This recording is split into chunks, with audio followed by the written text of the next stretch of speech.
நம சிவாய. அனைவருக்கும் வணக்கம். சிவயோக மையத்தில் நாம இன்னைக்கு கஷ்டப்படும் பொழுது கடவுள் உதவி செய்வாரா அப்படிங்கறத பத்தி பார்க்க இருக்கோம். எத்தனையோ மனிதர்கள் கஷ்டப்பட்டு தான் இருக்காங்க. ஏன் எவ்வளவோ கோவிலுக்கு போய் நம்ம வழிபாடு பண்றோம், ஏன் கடவுள் உதவியே பண்ண மாட்டாருன்னு நிறைய மனிதர்கள் புலம்புறத நம்ம கேட்டிருப்போம். அதற்கான பதில் தெய்வம் மனுஷ்ய ரூபேனா அப்படின்ற வார்த்தை தான். இந்த வார்த்தையை நம்ம எல்லாருமே கேள்விப்பட்டிருப்போம். அதாவது தெய்வம் மனித வடிவில் வந்துதான் உதவி செய்யும். நம்ம கஷ்டத்துல இருக்கும் பொழுதோ ஆபத்தில் இருக்கும் பொழுதோ யாரோ ஒருவர் வந்து நமக்கு உதவி செய்வார்.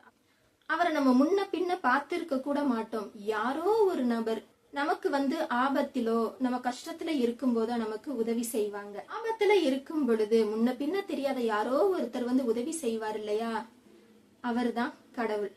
கடவுள்னு சொன்னதும் நிறைய கைகளோட நிறைய முகங்களோட விஸ்வரூப தரிசனம் தான் தருவாரு அப்படின்னு நம்ம கற்பனை பண்ணிக்கிறோம். இறைவன் நம்மை பார்வையிட மனித ரூபத்தில் நம்மிடையே தான் உலாவிக் கொண்டு இருக்கிறார்.